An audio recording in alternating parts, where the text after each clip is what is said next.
Всем привет! Сегодня мы едем в Марсаскалу, небольшой и довольно бюджетный курорт на юго-востоке острова Мальта. На автобусе туда добираться примерно 20 минут, если ехать по такому маршруту.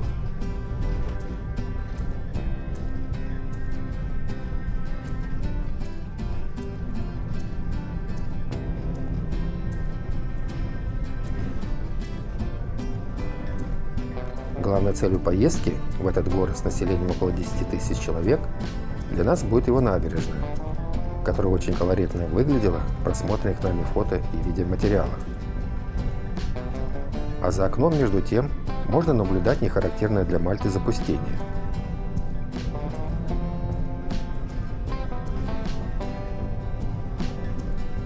Но вот мы уже практически на месте, и вид на одноименный залив Марсаскала начинает наполнять наши сердца восторженностью и радостью. Сегодня 28 марта. Температура в 10 утра уже была 20 градусов, а набережная совершенно пуста. Это значит, что сезон еще не наступил, и спины многочисленных отдыхающих не будут заслонять столь прекрасные виды.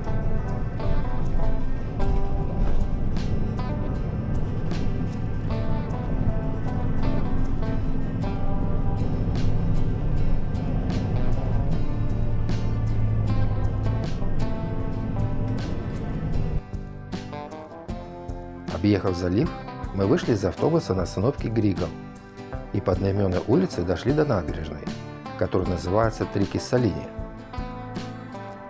Внизу по берегу здесь можно видеть углубление прямоугольной формы. В старые добрые времена здесь добывали соль. Принцип добычи данного продукта весьма прост. В углубление заливалась морская вода, а солнце ее выпаривало. В результате на дне оставалась соль. Дождавшимся ее появления соливаром, нужно было только собрать ее и повторить процесс сначала. С левой стороны у нас четко просматривается залив Марсаскала с окружающей его живописью. Но мы сначала пройдемся вдоль морского берега в противоположном направлении, до залива Святого Томаса. Прибрежная зона слева является туристической и предназначена для прогулок отдыхающих. Сейчас здесь все пустынно, но с открытием сезона все поменяется. Смотрите, здесь есть даже пандус для колясочников. С левой стороны видны заросли гигантского тростника. В былые времена он использовался для изготовления ловушек для рыбы, производства жалюзи и подстилок. Небольшие группы туристов, вроде нашей, все-таки уже начали просачиваться в места, удаленные от столицы Мальты. Но сделаем небольшое отступление от основной темы и обратим внимание на то, что весна уже давно пришла на эти острова. Набережная в выбранном нами направлении закончилась возле заброшенного отеля Джереми Пэлас, напротив которого находится форт Святого Томаса, который также называется Башня Святого Томаса. Интересно, что Томас переводится с английского как Фома. Обойдя заброшенный отель и убедившись в отсутствии продолжения набережной, вышли на морской берег, на котором уже наслаждалась природой немецкоговорящая семья. В этом месте также имеются обустроенные углубления для сбора соли.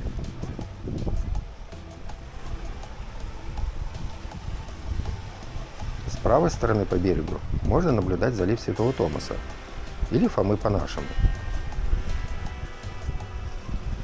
Водичка здесь, конечно, красивая, но комфортная для прогулки температура воздуха не делает ее манящей в плане искупаться.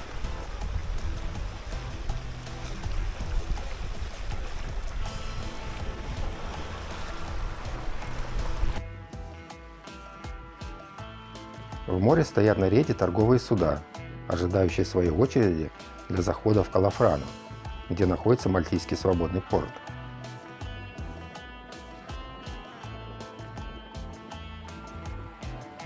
А это местная достопримечательность под названием скалы Моншар.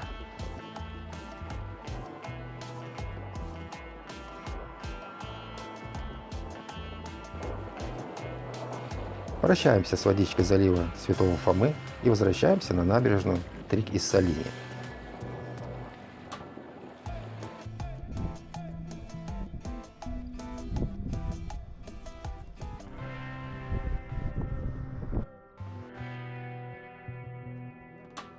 Сейчас на Мальте повсеместно цветут мимозы, но черемуха с сиренью пахнут лучше. Мы между тем пришли к началу залива Марсаскала и увидели на другом берегу наличие нескольких пещер над уровнем морской глади.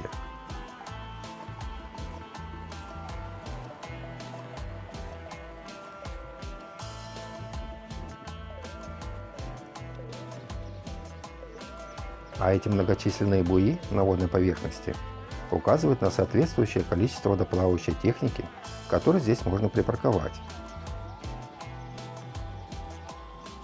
Приходская церковь Марсаскала. Ее башня очень похожа на минарет.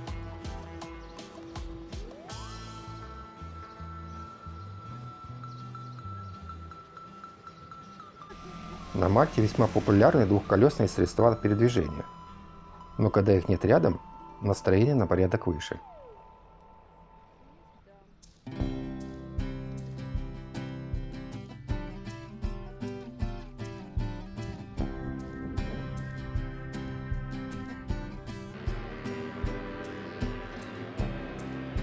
Еще один вид на приходскую церковь, возле берега которой я наблюдаю некоторое количество лодок.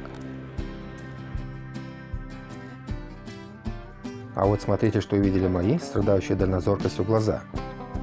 Похоже на небольшую скульптуру Девы Марии, органично встроенную в стену дома.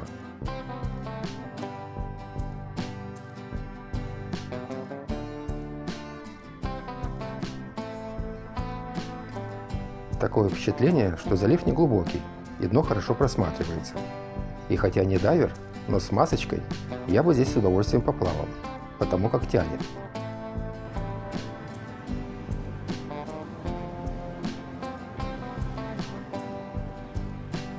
А здесь между елочкой и пристроенным зданием проглядывается колокольня церкви Розария.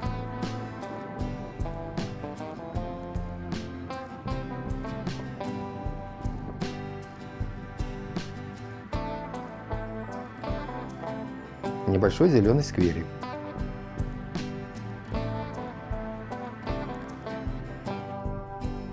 Дома в Марсаскале выглядят гораздо свежее за счет более светлого окраса, чем природный песчаник.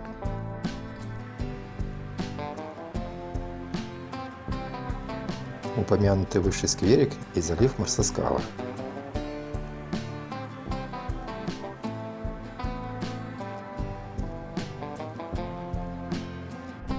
Подводя итоги поездки, хочется сказать пару добрых слов о Марсаскале. Хотя этот город весьма молод, архитектурный облик его домов соответствует традиционному стилю Мальты и в целом оставляет приятное впечатление. Что же касается его набережной и прибрежной береговой линии, то она заслуживает твердой пятерки по пятибалльной системе. На этом прощаюсь. Спасибо всем, кто досмотрел до конца.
Это. Сегодня идем из Биргу, где мы остановились на 5 ночей, на морской берег Средиземного моря. В место, где нет набережной и отелей, что уже весьма необычно для Мальты. В данный момент наш путь пролегает через Калькара, который так же, как и Биргу Сенглеи, занимает узкий полуостров, дающийся в залив Великая Гавань. А границей между Биргу и Калькарой является небольшой заливчик с одноименным названием Калькара, весьма удобный для стоянки малых яхт. Сейчас на картинке перед нами с левой стороны возвышаются крепостные стены Биргу. А напротив находится, собственно, строение Калькары, которая по сути выросла в самостоятельный город из пригорода Биргу в 1897 году. Смотрите, какой контраст между Калькарой справа и Биргу слева, которую местные жители называют Ветриоза. Исторический центр Калькары был сформирован в XIX и начале XX века и частично будет увековечен в нашем видео.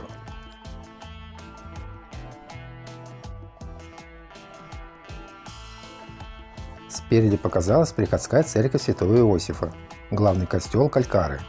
Он был построен в 1890 году. А это улица Иль-Ринелла, по которой нам придется пройти примерно половину пути до моря. И если кто-то считает эту улицу узкой, он ошибается.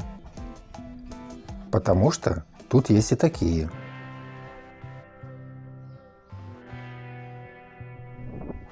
Но вернемся на Иль-Ринелла. И для тех, кто не видел, покажу мальтийский флаг. Точнее, даже два флага. Слева между тем нарисовался какой-то скверик. И почему бы не зайти, если нам так по пути? Здесь у нас какая-то композиция из креста и неустановленного персонажа.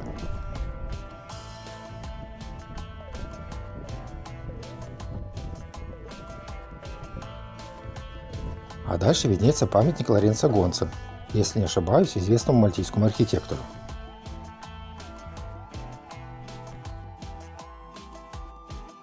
Ну и, конечно же, в наличии прекрасный вид на залив Калькара и город Биргу на противоположном берегу.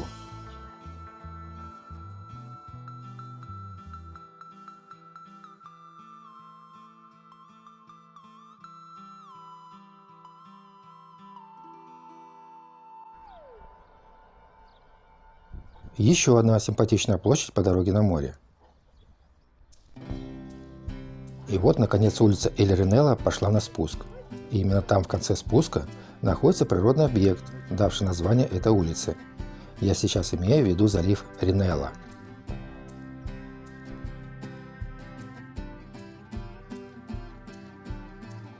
Едва выйдя к заливу, все внимание приковал к себе выходящий из Гранд-Харбора корабль, похожий на паром.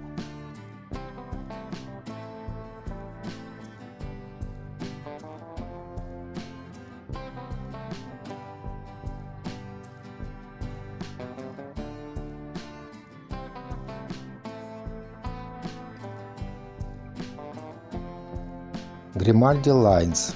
Да, скорее всего, так и есть.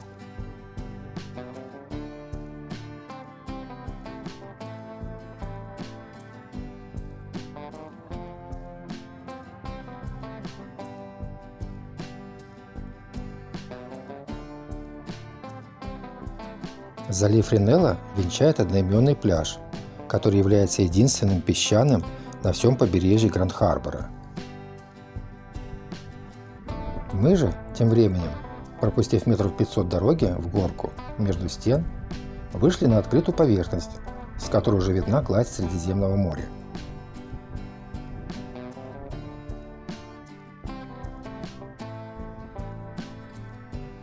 А в этом месте море уже не просто видно, но и слышно. На берегу вроде и домов жилых особо не видно, а церквушка стоит. А все потому, что там находится кладбище Светлой долины, на котором раньше хоронили больных чумой. Спуск к морю оказался оформлен в виде каменной лестницы. А вот такие каменные строения являлись в свое время частью береговых укреплений. Как видно, строений с такой спецификацией вдоль берега хватает. И, как сказал бы искатель старины, сохранчик очень даже неплохой.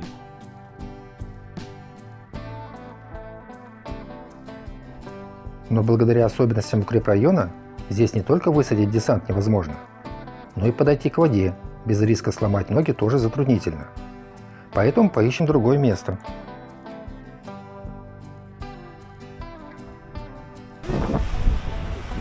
И такое место было найдено. По крайней мере, нам удалось спуститься. И, как видите, не зря.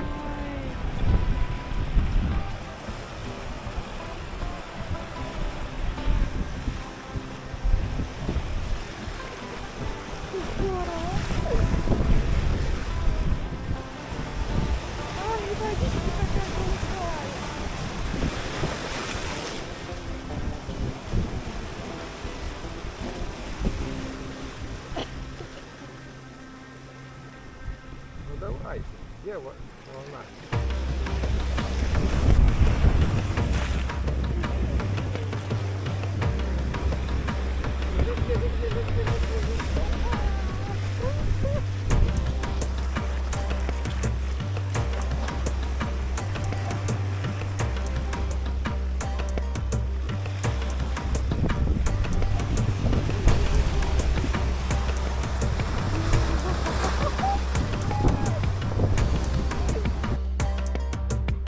Кто-то решил на яхте прокатиться. А почему бы и нет? Ведь когда живешь у моря, оно становится таким же привычным, как и земля под ногами.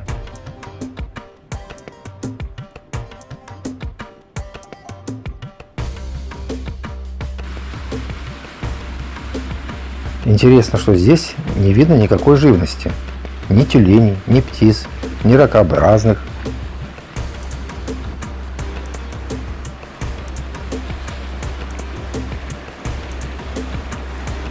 Был бы на пенсии, взял бы да поставил в этом месте кресло и наслаждался бы часами этим приливно-отливным процессом.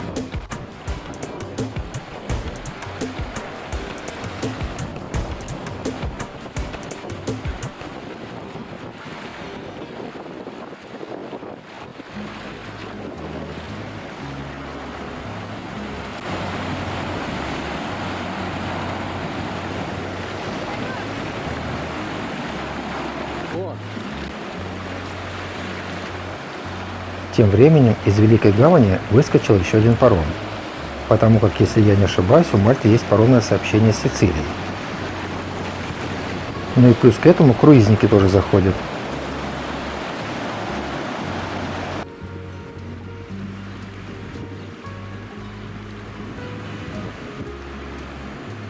А вот мы и пещеру нашли. С этим делом, я имею в виду пещеры, на Мальте очень даже хорошо. Есть даже специальные водные экскурсии на эту тему.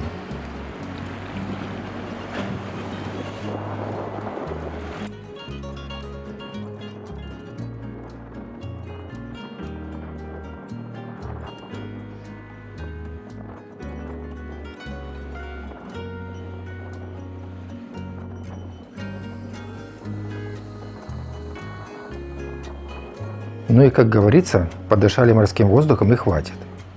Впереди ужин, который по получаемым впечатлениям ничуть не хуже. Возвращаясь к отелю по озвученной ранее улице Иль-Ренелла, что в Калькара, обнаружили некоторые изменения, которых 2 часа назад не было. Какой, однако, красивый фасад дома. Сегодня у католиков чистый четверг, страстной недели, и, судя по установленным свечам и факелам, здесь будет какое-то ночное шествие.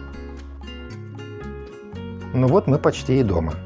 Слева уже видны стены Биргу. Поэтому прощаемся с Калькарой, которую видели хоть и мимоходом, но впечатления от увиденного самые приятные.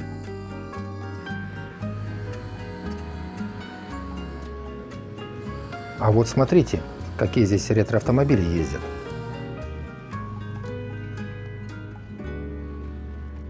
А нам нужно на эти стены взобраться, что, впрочем, вполне осуществимо, если выбрать обходной маневр.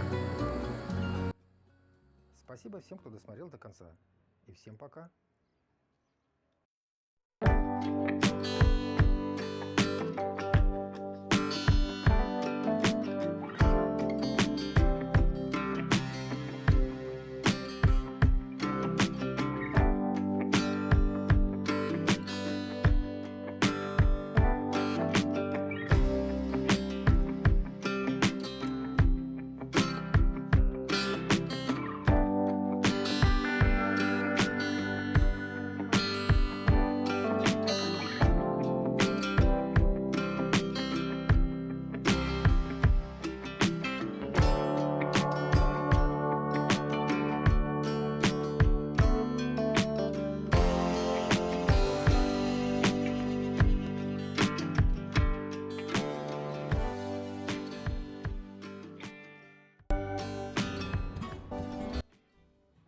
Приветствую всех в своем очередном обзоре об острове Мальта.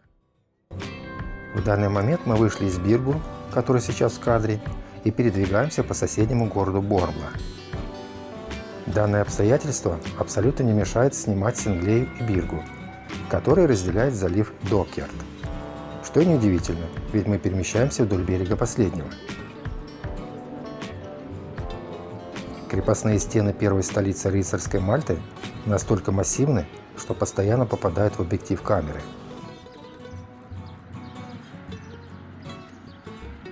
А вот на дальнем плане проявилась и действующая столица Мальты Валетта. Мы там тоже были, и нам не понравилось, что я и запечатлел в одном из своих прошлых видео.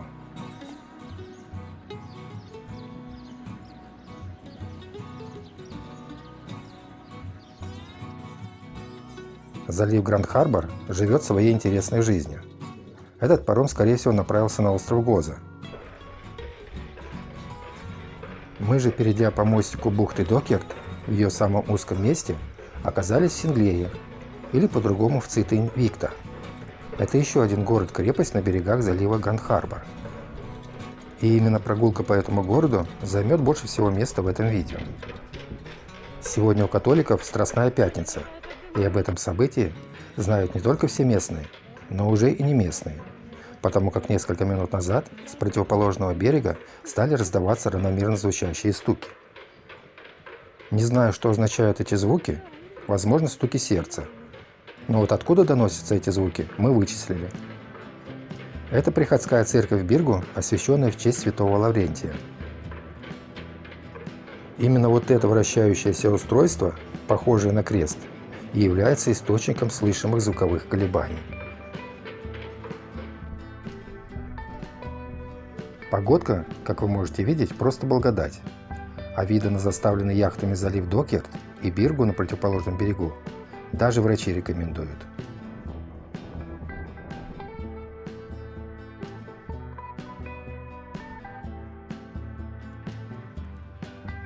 Паром Биргу-Валетта – самый быстрый способ добраться до сегодняшней столицы Мальты, как, впрочем, и в обратном направлении.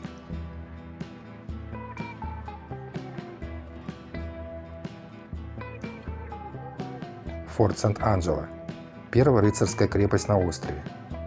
В данном случае хорошо подчеркивает белизну надраенных яхт перед его стенами.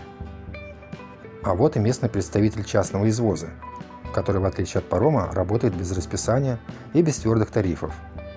Но по воде лодочка идет довольно резво. Одна из улочек Синглеи, спускающаяся от центральной улицы к набережной. С деревьями.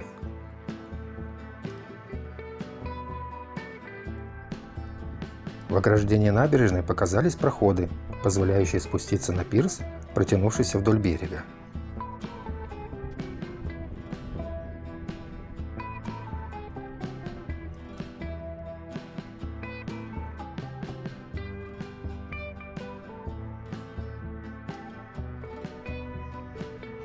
Что в Биргу, что в Синглее улицы очень чистые. Не знаю, как они выглядят вечером, но с утра глаза просто отдыхают от видимой чистоты.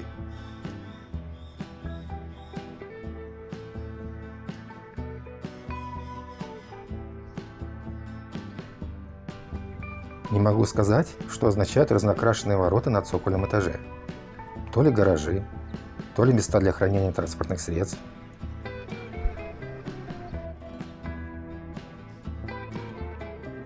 Чем ближе конечность полуострова, тем выше взбирается город.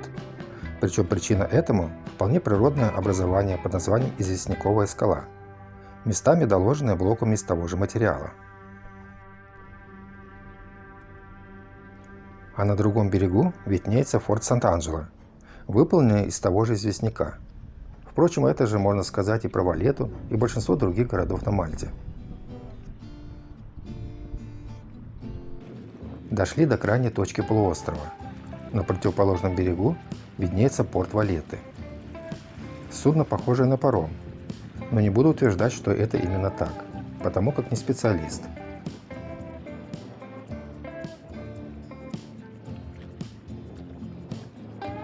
А вот эта посудина, похожая на утюг с мачтой, скорее всего яхта.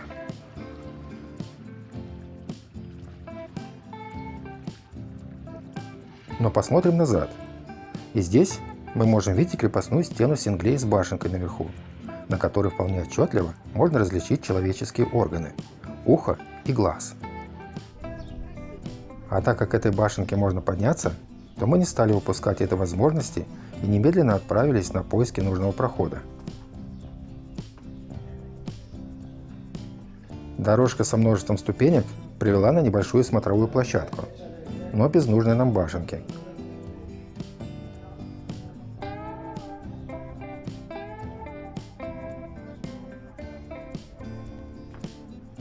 Как я понял, эта площадка является окончанием вот этой улицы, на которой произрастает манящая к себе растительность. Это мы обязательно запечатлим на память.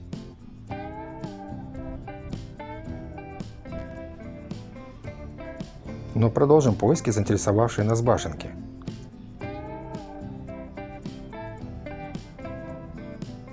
Опять ступеньки. Но что поделаешь, вся старая Мальта состоит из таких улочек.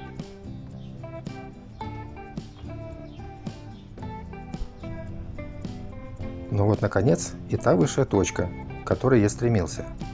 Называется это место Сад Гвардиола, хотя изначально здесь находился бастион Штпур, принимавший непосредственное участие в Великой осаде, которую устроили мальтийским рыцарям турки-османы в 1565 году. А уже в сад это место было перестроено значительно позже. Шарик на постаменте справа символизирует встречу на Мальте в 1989 году Горбачева и Буша. Сам парк интересен разнообразием своего растительного мира. Не хватает только обезьян. Впрочем, это даже к лучшему. Скамеечки, тенечек, красиво окружающая действительность. Что еще нужно для релакса? Ну разве что рюмочка чаю. А вот, собственно, и те виды, за которыми сюда поднимаются. Если, конечно же, главной целью не является релаксационное расслабление. Наша сторожевая башенка, которая с ухом и глазом. А глаз и ухо – это, как известно, главное оружие сторожа.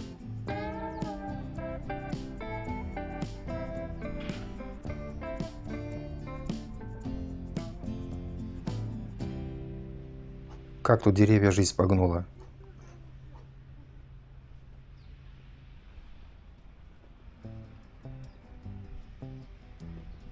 Вроде небольшой парк, а скамеек здесь не на 100 человек.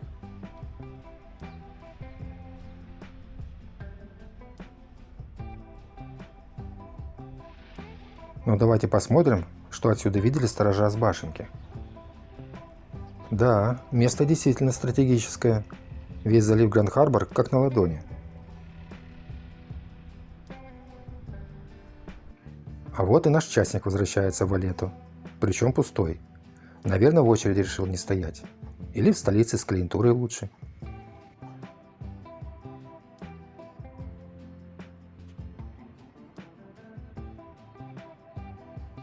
Купола костела Святого Филиппа, главной церкви Синглеи.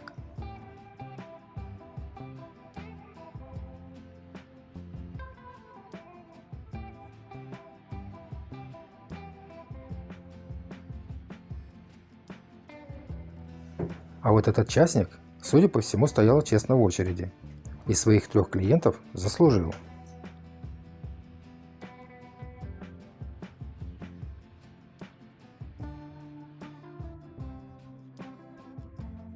Тем временем зоркий глаз оператора заметил на горизонте белые паруса, которые при ближайшем рассмотрении оказались весьма необычным судном.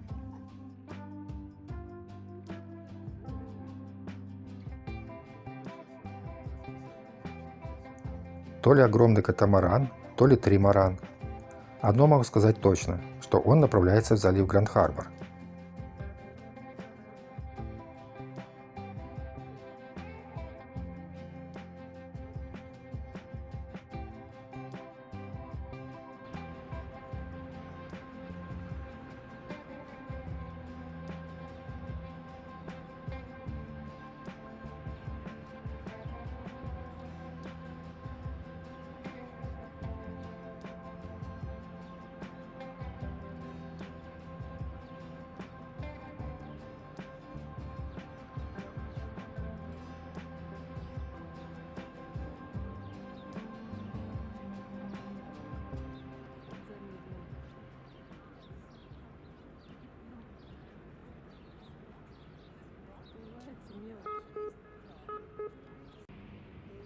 Прошел между маяками и поприветствовал кого-то на берегу. Прямо монстр какой-то. Похоже, это все-таки катамаран, а посередине спереди просто какой-то свес.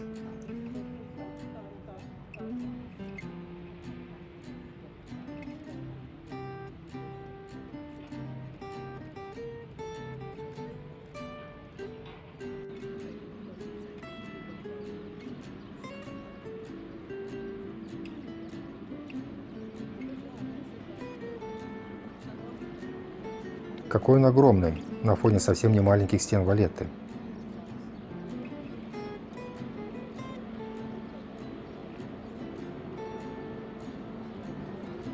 На борту судна большими буквами написано «Vertio Ferry», что подразумевает под собой судоходную компанию, осуществляющую паромные перевозки между Мальтой и итальянской Сицилией.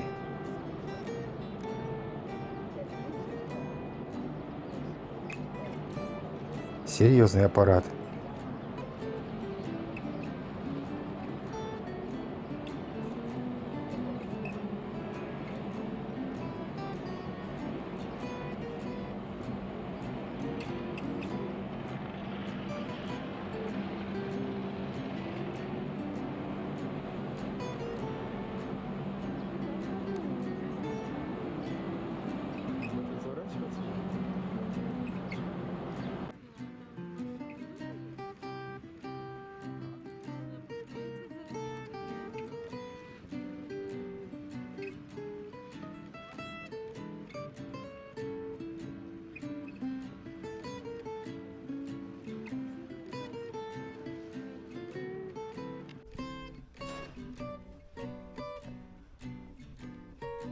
Обратно возвращались по главной улице Синглеи, Трайк и Секмини, которая ничем примечательным не запомнилась. Просто обычная, весьма симпатичная улица, каких много на Мальте.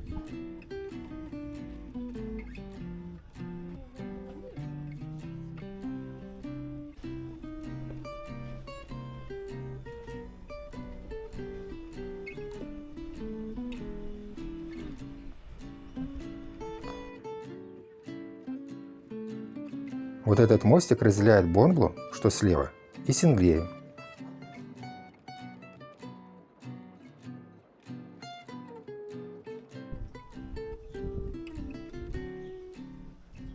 Недалеко от своего отеля, уже в Биргу, заснял какое-то цветущее местное растение.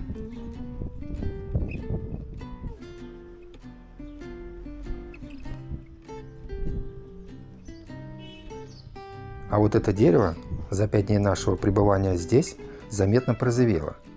Весна она.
Всем привет!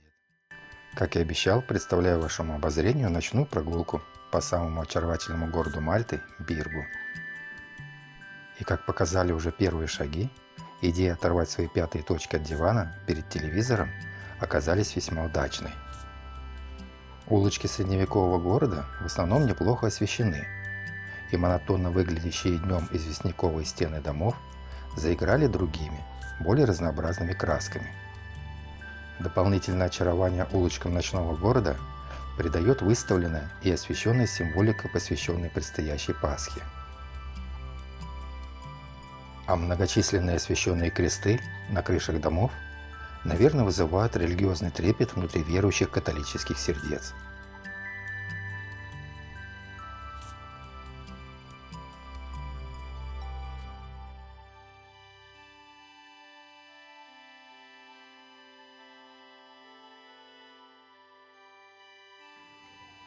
Самое интересное, что и в вечернее время улицы города так же пустынны, как и днем.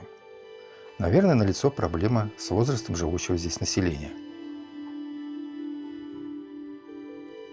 Вышли на крепостные стены Биргу, обращенный к городу Калькара, который также замечательно освещен и прекрасно наблюдается на противоположной стороне залива.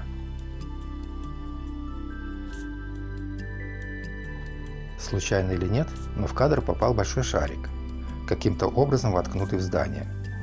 Это планетарий Мальты, в котором имеется 4К кинотеатр, где проводится развлекательно-образовательное шоу на тему Солнечной системы и Вселенной. Как утверждают посетители данного учреждения, шоу красочное, но на любителя.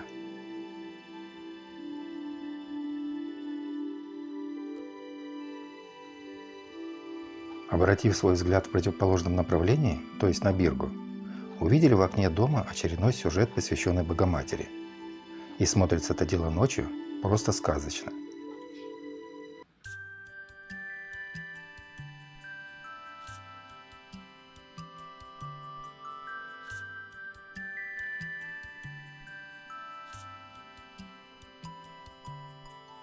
Пользуясь моментом, не преминули заглянуть в крепостные рвы города. Здесь также установлена подсветка, и в принципе довольно интересно.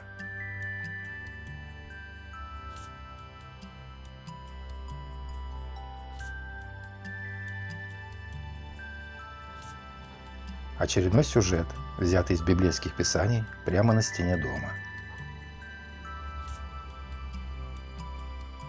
Опять с крепостной стены, но с другого места, смотрим на Калькару и Биргу, дома, набережные которых вплотную подступают к заливу.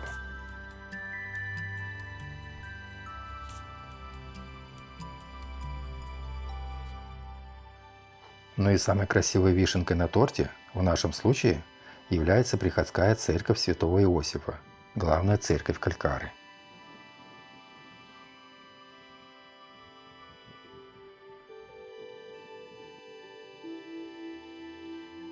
А это вид с другой стороны Биргу на соседний город Синглия, который, в отличие от Калькары, освещен гораздо экономичнее. Но купола церкви святого Филиппа прекрасно просматриваются отсюда.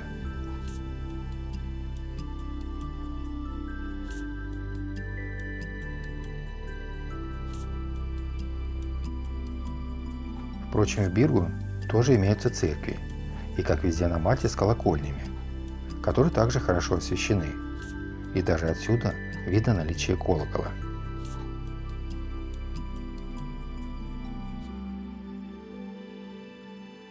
А это у нас скверик перед церковью святого Лаврентия.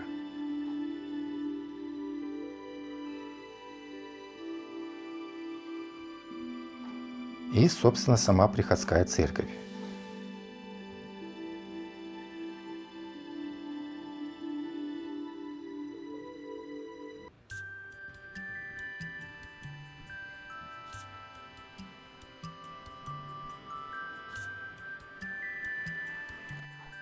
А это у нас главная площадь Биргу, площадь Витариоза, которая также не выпадает из выше прослеживаемой тематики, о чем свидетельствует скульптура в ее центре.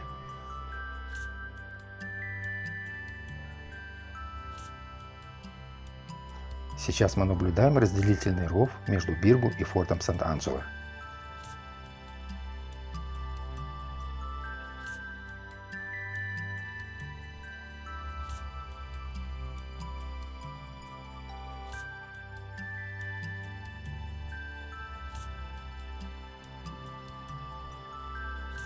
Недалеко от входа в наш отель круглосуточно стоит небольшой симпатичный мужчина.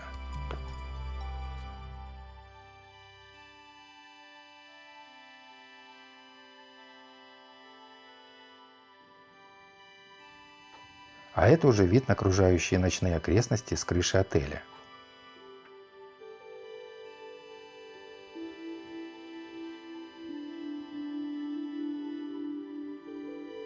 освященные крепостные стены и церковь святого Иосифа. На этом говорю всем пока и до новых встреч!